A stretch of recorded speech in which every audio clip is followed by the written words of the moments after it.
Thank you so much for joining us today. Welcome back to another episode of the Science of Farming broadcast. I am Sister Rashida Muhammad. I am so happy and honored to welcome you. And I'll go ahead and open with our beautiful greetings in the name of Allah, the beneficent, the merciful. I bear witness there's no God but Allah, and Muhammad is his messenger. I have with us today Sister Melody Muhammad and the beautiful Sister Beatrice X.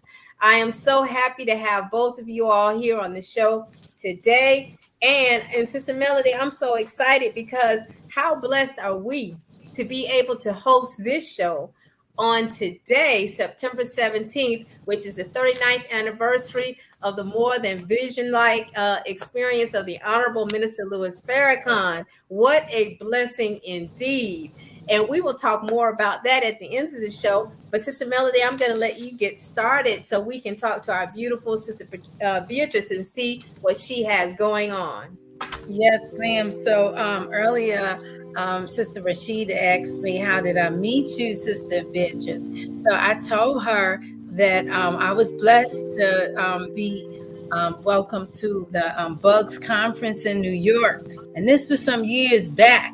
And I was in there as the instructor, the teacher on canning. And I met your daughter. She was sitting in the audience. And after I did my presentation, she, introduced herself. And I think really the rest is history, because Sister B has been, her and her grandson has came to my farm, and I say our farm. And, we have been just, sisters ever since. She has been a mentor to me because she has animal husbandry, but I'm not gonna go on and on about her. I'm gonna let her introduce herself. So Sister V, go ahead, tell us a little bit about yourself. Well, I am honored to be here, especially on this special day. And we've been farming. The name of my farm is Amon Farm. It was named after my oldest grandson, who we decided to take out of public school and homeschool. And when we asked him what would he like to do, he said he wanted to farm. So that's how we started. And 8 years later, we're still at it. And he just graduated high school. And for graduation, based on the farm, he was able to take the products that he grow and turn it into a food truck business. So that's how we started. Wow. Wow, what a program. Did you all, I'm sorry, Sister Mel, I jumped right in there because that just blew me away. Now, did you all develop a curriculum so that others can follow or lay out a format? Because that's beautiful to go from high school, growing your own food and turning that into a food truck business. So right now, we are turning it into a nonprofit where other students can come and learn and duplicate what he did. All of his friends want to know how could they get involved and how could they do it also. So yes, the curriculum grew as he grew and as we added to the farm. So we do have now a complete curriculum, and we just love what we do, really. Yes, ma'am. I listened talking to you the other day. I can tell that you love what you do. And when I was listening, I love what you do also. And I can't wait for our audience to learn more. Sister Melody, before I continue, do you have anything? Yeah, I want to really get right into some of the things that you've been doing on the farm over the last 8 years, and even some of the challenges, sis, because sometimes we hear all of the pros and stuff, but some of the cons we want to learn from too. So then hopefully we won't, make other mistakes that some of the, I want to say farmers or gardeners are doing now. Okay. So as a farmer, we do more than just grow food. And when I say grow food, I mean plants. So we also do animals. We started off with chickens. We got rid of all the chickens because we just didn't get along with chickens. They're a handful. Also, we did goats, but those two was a handful, to the point where it was more of a problem than an enjoyment. They would get out of the yard. They would be on top of the roof. They would be down the road, down the block. So right now, we raise lamb and squab, and we raise the squab based on how to eat to live. And what another thing that we learned when raising chickens and listening, reading through the book of How to Eat to Live, it explained to us that squab was like the only clean animal we could eat. Right. And so as we was raising the chickens and we saw what chickens do, chickens eat each other, chicken eat poop, chicken terrorize each other, they terrorize people. And when we switched to squabs, it was just a beautiful thing. Each baby squab is raised by both the mother and the father. They take turns feeding the babies, and they were just a totally different beast. And we fell in love with doing squab, and so that's what we really want to do. Our farm is geared toward a healthier lifestyle. So though some of us on the farm is turning into vegetarians and becoming vegetarians, we supply meat so that people can have a clean source of meat. Everything we grow is organic, whether it's animals or the trees. We also have an orchard. We have 5 greenhouses, and then we have open space where we grow larger crops. But the whole idea is to grow organic and to provide for the community a healthier food than you get in the grocery stores. Sister Beatrice, that's really interesting. The dynamics between the chicken and the squab. That's very, very informative. Thank you for sharing that. But my question is, reading Sister Sherry, my question is with the squab. So how do you sell the squab alive, or you have a processing center? We have a processing center. We are qualified to harvest 10,000 birds per year. Right. And so we slaughter our own squabs. We do. Okay, so what? Wow. Now, so how did you build this on your land, or you go to a facility? No, everything is done on the farm. Okay. Everything we do is on the farm. So we have a facility in which we grow them, and then we also have an area in which we slaughter animals. So we slaughter lamb, but when we slaughter the lamb ourselves, it's normally for friends and family. And then if we're going to sell it to the public, we do take it to a USDA facility to get slaughtered in the manner that the government allows us to sell it to the public. So we do have 2 different types, but the birds we can slaughter on land and sell to the public. They allow that. Wow. So Yes. how many squab do you have? The most we ever had is 300, and right Wow. now it's about 150, and we call that our breeding stock. So we really just are trying to grow it to the point where we could house 1,000 to 3,000 at tops, the squabs. And we're working in collaboration with another farmer who has 130 acres and want to bring about one of the largest squab companies in America. Beautiful. Once upon a time, it was a black family in South Carolina that had the largest squab in the nation, in the whole country. And because of COVID, he lost and he closed up shop. But he's now my mentor, and he is helping us at Amon Farm to develop the next largest squab farm in America. And that's what this show is about. You're preaching it. It's about connecting other people to resources so that we can share information about you and your farm, so that others who can support your farm can come and benefit from what you all are growing.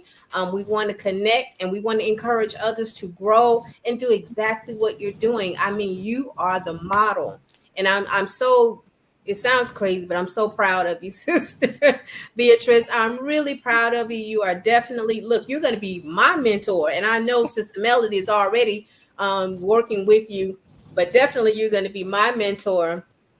Sister Melody, do you have anything?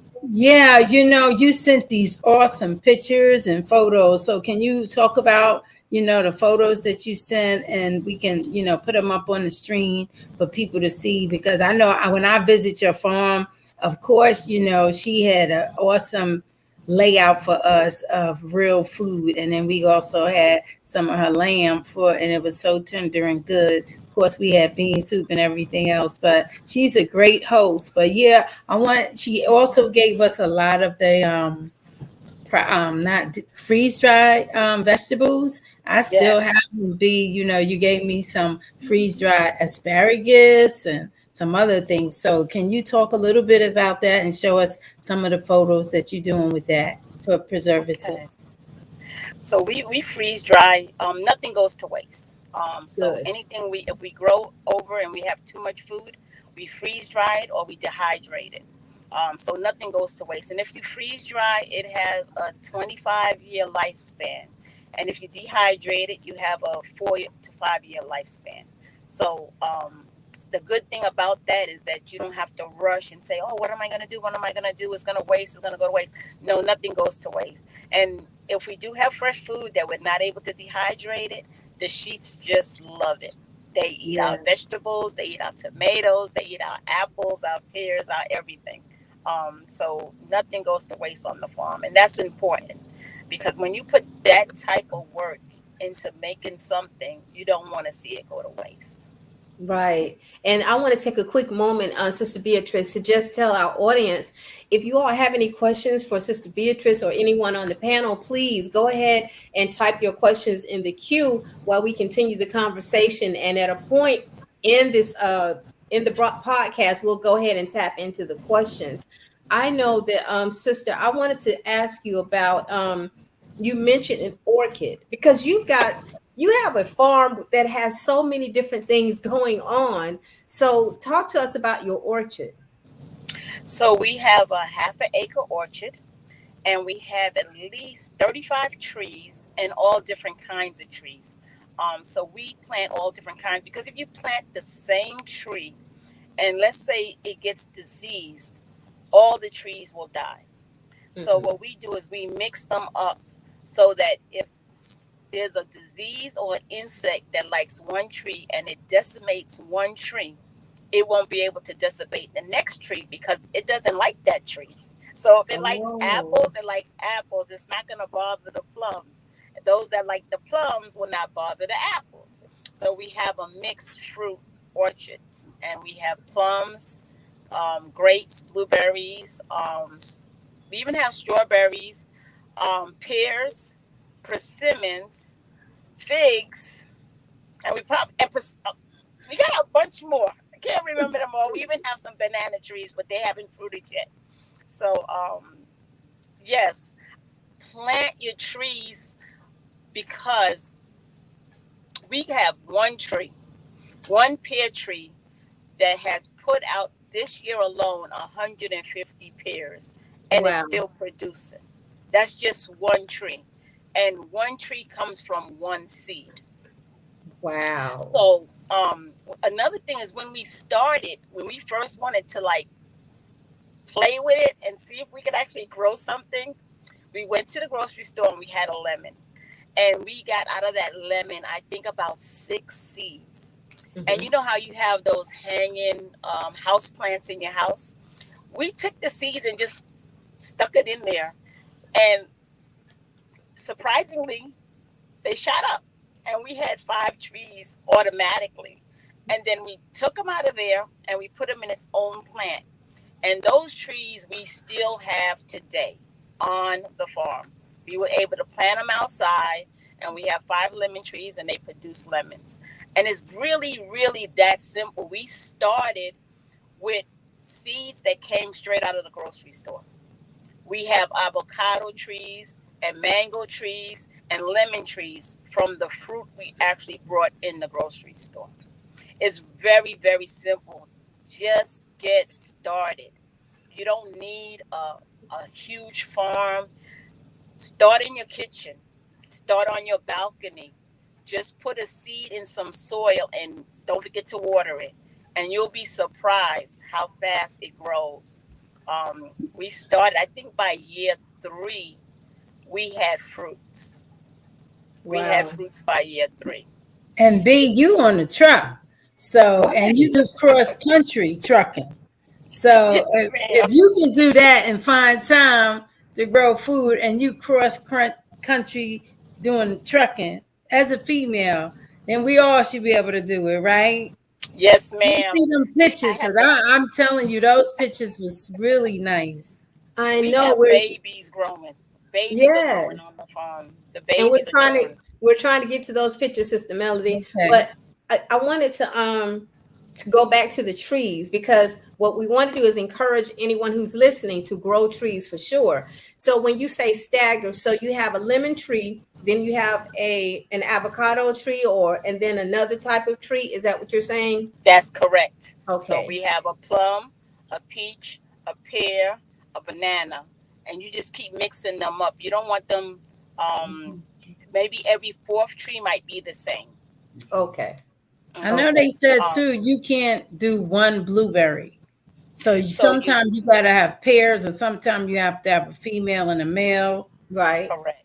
Yes, you do need at least 2 of each kind. You do Right. need that. Hmm. And sister, when I was talking to you, also you mentioned that you all even do edible flowers, and you have a herb garden too. So talk to us about that. So we call it the tea and herb edible flower garden. And so we have like 7 different mints: peppermint, spearmint, chocolate mint. Mm, We have lemon balm. Just everything that you could think of. We have chamomile tea. And we grow okra. We grow it for the fruit. Don't get me wrong, but we love the flower.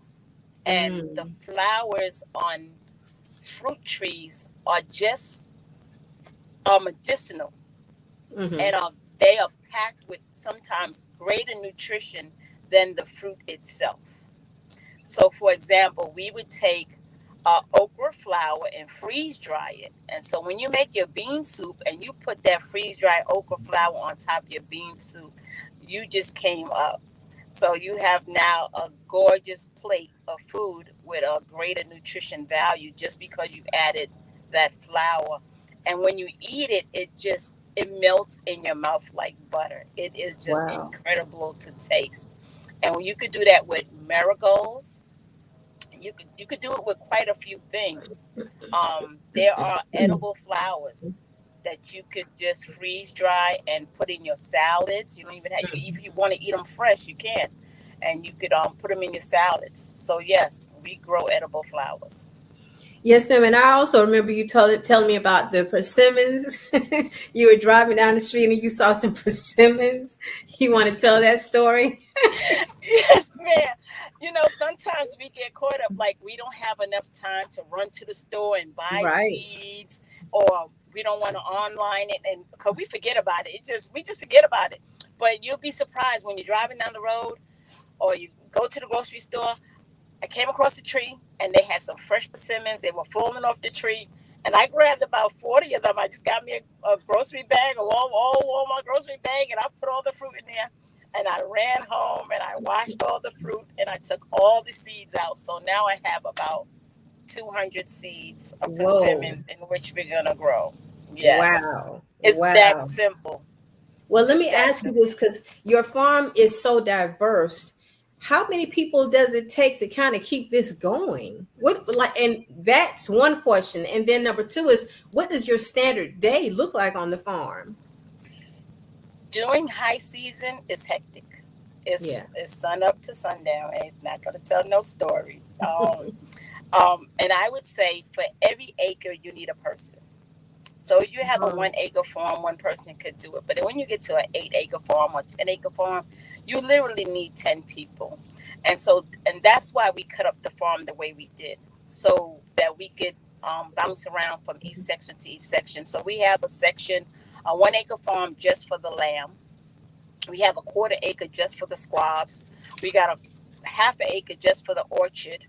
We have 5 greenhouses to grow fresh fruits, fresh vegetables, excuse me. And then we have another, it's about a half an acre for the tea and the flower garden. And we grow hibiscus, Mm-hmm. just the amount of things that you could grow. And we do it because it's medicinal more than anything else. We do it because it's medicinal. And a lot of people don't know this. The fruit leaves on a tree, Yes, tea. all of them can be made into tea. and Wow. and we should study it because um a lot of these ailments that we're going to the doctors for, Mm-hmm. hypertension, um overweight, the leaves of these trees can help us out.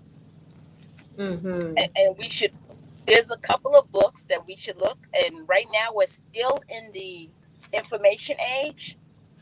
Google it. If you do have fruit trees, think about the leaves. All of them Mm-hmm. can be made into teas, beneficial teas that really help us.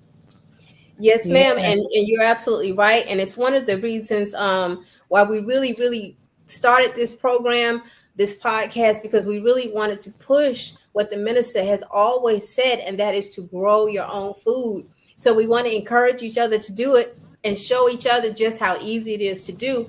And you're right, you can go to the store, whatever fruit you eat, especially if it's organic, put it in the ground and start growing something.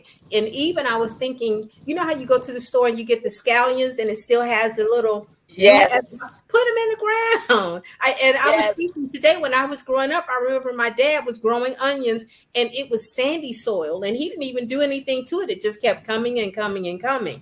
So you can definitely start your garden.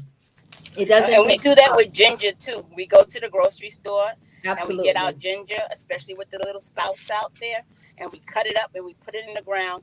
And we actually do buy, um if you have hard soil, you just go down to Lowe's, get some sand, mix it in your clay soil, and you literally could still grow things that need loamy soil. Just Wow. add the sand, add the things that you need to make that soil rich. You could add that. So we have a 20 by 20-foot compost pit. So Wow. all the food that we don't eat, all the scraps, it goes into there. All the grass cutting goes into there. And every season we just have this beautiful black, rich black soil that we use to pot the seeds in Absolutely. for the next season. So you Yeah. just make your surroundings work for you. Well, Sister Beatrice, you have definitely done that. How can our audience get in touch with you? Number one, if they want to visit the farm and purchase any of the food items that you mentioned. And then number two, if they want to support the farm. We have amanfarm.com. That's our Can you spell website. that? AMMAN farm FARM.com. And they could reach us there. They could email us there. They could ask questions there. They even had to buy things there on the website. Okay, Oh, excellent. That's the best way to reach us. Okay, perfect. Sister Melody, you have anything? yeah, I was going to say that, so many things I know Amon, your grandson, has done, to help on that farm with the Yes, animals and everything. I'm hoping that, very soon we can get him on as well because, we really want to see these teenagers start right, getting involved with, right. the land because, we want to see It, more it's, and more it's young very people. important. I have two grandkids that work the farm, and the youngest one is Makai. He was 8, and he actually had a worm farm. And Yeah. he grew mealworms, and Mm, mealworms can be used to feed fish, feed chickens. They also be put into the soil to aerate the dirt, the soil. mm-hmm, So, mm-hmm. and he was 8. He started when he was 7, and he didn't. After a while, he didn't really finish it, but we kept the farm going. So kids, they get interested and then they get disinterested. But he admires his brother. His cousin is actually his cousin. He admires his cousin, and anything his cousin wants to do, he wants to do it too. So he follows them out on their farm, and he learns how to do the lambs, and he learned how to do the squabs, and he learned how to do the greenhouses. So the kids are very, very interesting. They really are interested in growing their own food. And we're really excited to hear that. And I tell you, I have to make a trip up there and visit you and the farm because I'm so excited at what I'm hearing. And I'm even more excited because you all have developed a blueprint for others to come behind you and duplicate. So, do you have that blueprint on your site, I Sister? do not have it on my site. I Okay. do not. We just keep that for the students that come in. But that's a good point. We might start adding that to our site. Please do. And Okay. we're going to jump very quickly because Sister Melody mentioned those pictures. So we're going to run through those very quickly. So let's go ahead and load these beautiful pictures that Sister sent. Oh, beautiful. Look at that soil. You want to explain that, sis? Yes, so that is my oldest grandson, and he was given a class, and those are his students. And he was teaching them how to put, I can't remember what plant was they putting in, but they were growing food. And so that was a class he was given. Beautiful. And let's go to the next one.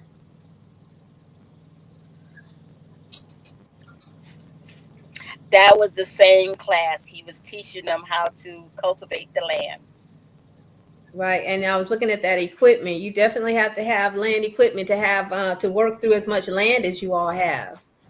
And this is true. That equipment is over 100 years old. So Wow. some people go out and the first thing they do is go get a tractor. That's the worst thing you could do because now you're in debt before you Mm-hmm. have made a profit. And I was able to find that a piece of equipment and it works the same. It does exactly the same job. You got to need a little more elbow grease, but it tills the land just the same. And Beautiful. I was debt free. You just pay cash and keep it moving until you That, can get that's to that point. important. That Yes, is it's very important. important. And we're And I gonna fly. We're gonna fly through these next pictures because we're right at the end. So those are your peppers, and that's one of your hoop houses, correct? It is, I yes. also want to thank Sister B though and her grandson there because they came down to my farm and I'm talking about most of us really need help on the farm. And they Absolutely. came and they gave physical help to help me do some things to, lift this chicken coop up. I would have never been able to do it. I couldn't find any help to do it. And they traveled 4 hours from Charlotte to help me do that. So these are the kind of people that I Yeah. like to be working with. There's people going to be hands-on helping you out when you need it. And I'm telling you, her grandson, he went with us to he went with me, right? To Brother Ghazi's farm.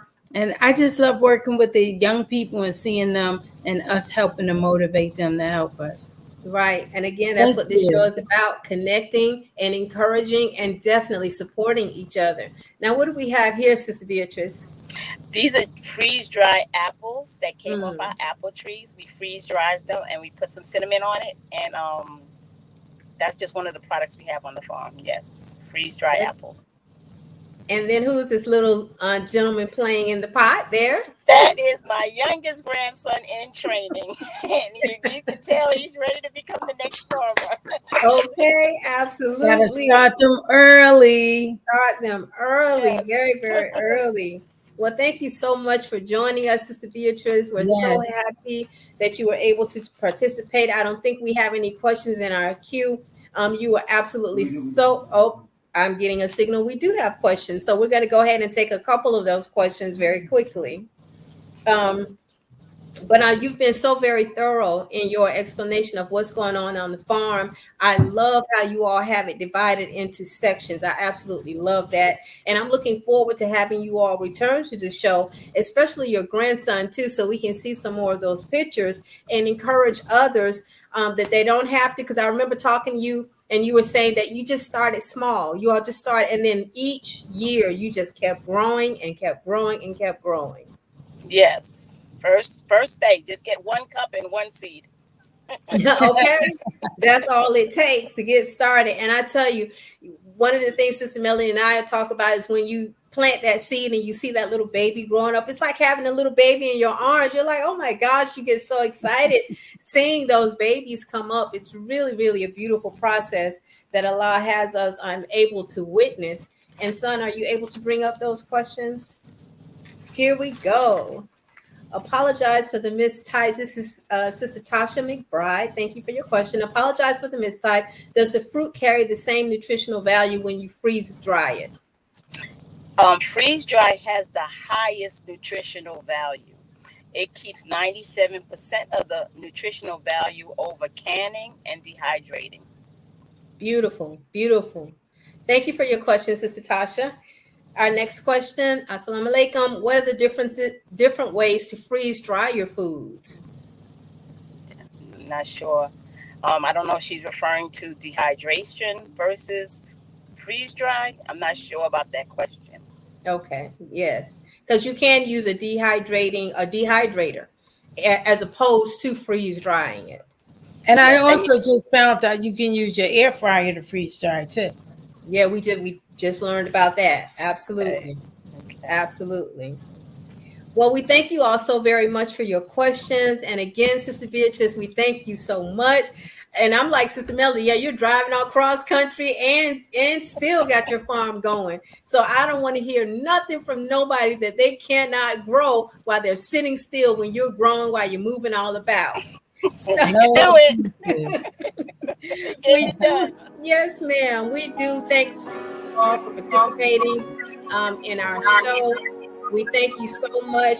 We ask that you all continue to support us by watching our show every Tuesday from 6 p.m. to 6:30 p.m. And also continue to donate and support this show at Closing the Gap Broadcast. You can donate to Cash App. Via Cash App, you have $CTG, broadcast. You can also participate and donate by PayPal at jkingdom1@aol.com. And also, you can donate via Zelle at Closing the Gap.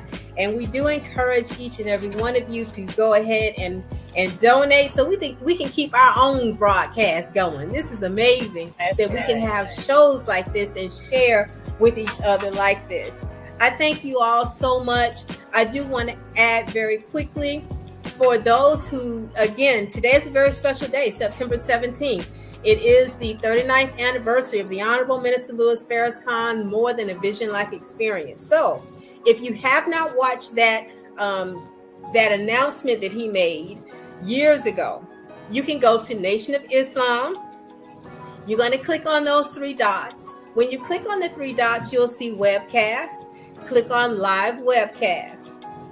Once you click on live webcast, that's the actual, when you go to the website, you'll see that first. And let's go to the next slide. Once you click on webcast, you're going to type in the words, the press conference, October 1989. When you put that information in, it will pull up the webcast. It will actually show you the press conference. So we want to encourage each of you to do that. Very special information that the Honorable Minister Louis Farrakhan received from the Most Honorable Elijah Muhammad. And we want you to partake in that in this very, very special day as we close out. I thank you all again for joining us, Sister Beatrice. Hugs, hugs, hugs. You're doing an amazing job. You and everyone there on the farm. I greet you all in the greeting words of peace and paradise of Assalamu alaikum. Wa alaikum salam, family.